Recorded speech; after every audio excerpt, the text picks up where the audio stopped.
We're going to be working very hard, but we've had a lot of very good conversations. I will say until we came along, the Biden administration didn't speak to Russia whatsoever.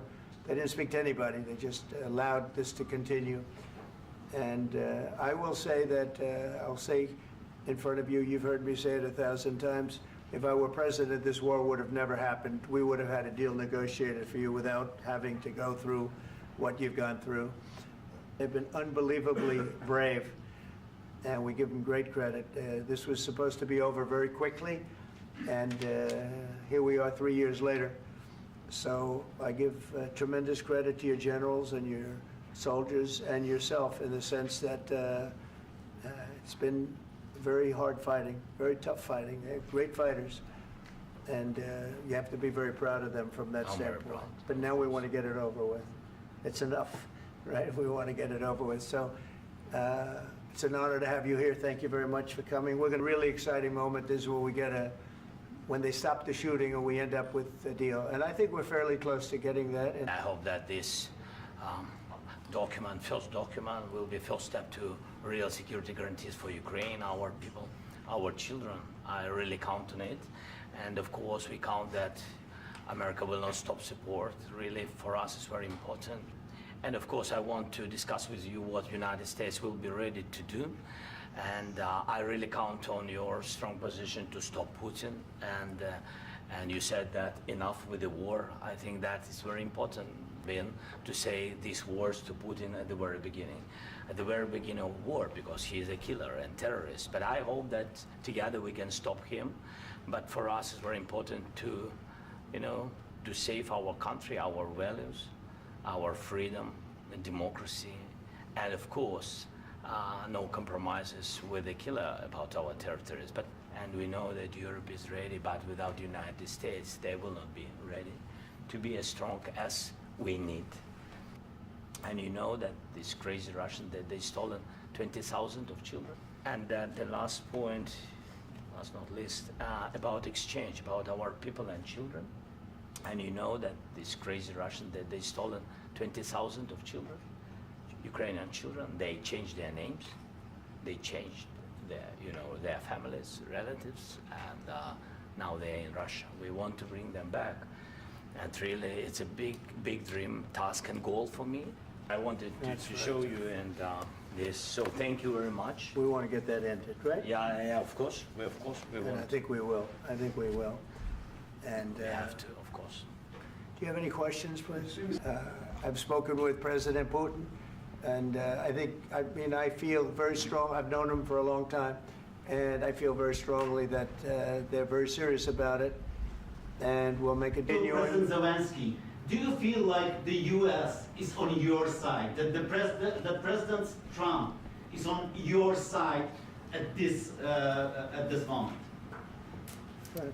What do you think? He wants to know, do you think that, sort of a stupid question. I guess we wouldn't be here if I wasn't. I think that the United States on our side from the very beginning of occupation, and I think that President Trump on our side, and of course, I'm sure that United States President will not stop support. This is crucial for us. It's important for us. Yes.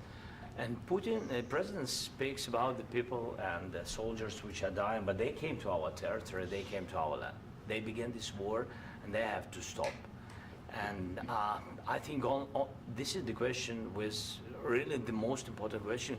Can President Trump, I hope yes, with some other allies, to stop Putin, withdraw these enemies, our enemy, withdraw these troops from our land? And I think that you asked about the history, I think that if President, or when, he will stop Putin, if President Trump will bring peace to our country, I think he will be on this wall. We've had very, very good talks. How much money is the U.S. going to put into the fund that is being created today, and how does this provide long-term security for Ukraine? Well, we don't know exactly how much, because we're going to be putting some money in a fund that we're going to get from the raw earth that we're going to be taking and sharing in terms of revenue. So it's going to be a lot of money will be made from the sale and from the use of raw earth. And as you know, our country doesn't have much raw earth. We have a lot of oil and gas, but we don't have a lot of the raw earth. And what we do have is protected by the environmentalists. Will you continue? Sorry. Sending military aid? Yes, go ahead, please. If I can just, yes. In the document, there is one of the very important points. If we speak about business and investment, we never had LNG terminals in Ukraine. This document will open. I mean, the next document, but anyway, here we see in the framework, we see really goodwill for this. LNG terminals for us is very important, and I think for security of European continent. We have the biggest storage, gas storage. We have the biggest in Europe. Yes, and we can use it. Use it for LNG. Use it for LNG, and we will do it. And really, we can help Europe because Europe really helped. President Trump said that they made less support, but they are our friends and they are our very supportive partners. They really gave a lot, Mr. President. They did. They did. They gave a lot, but they gave much less. No. Much less. No. No. No. Okay. Okay.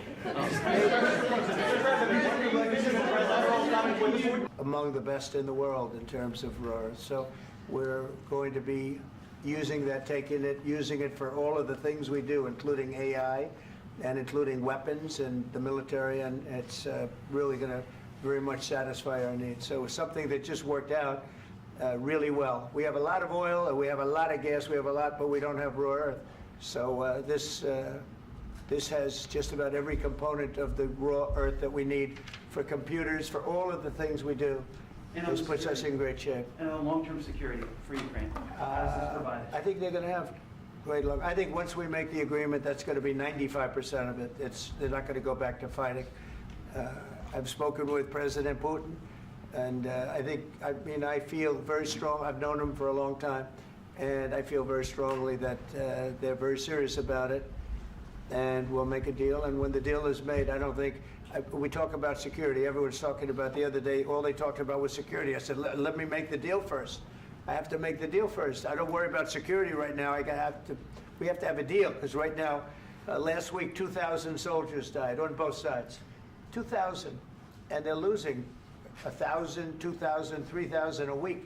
So as we sit here and we talk, people are getting shot and dying on the battlefield.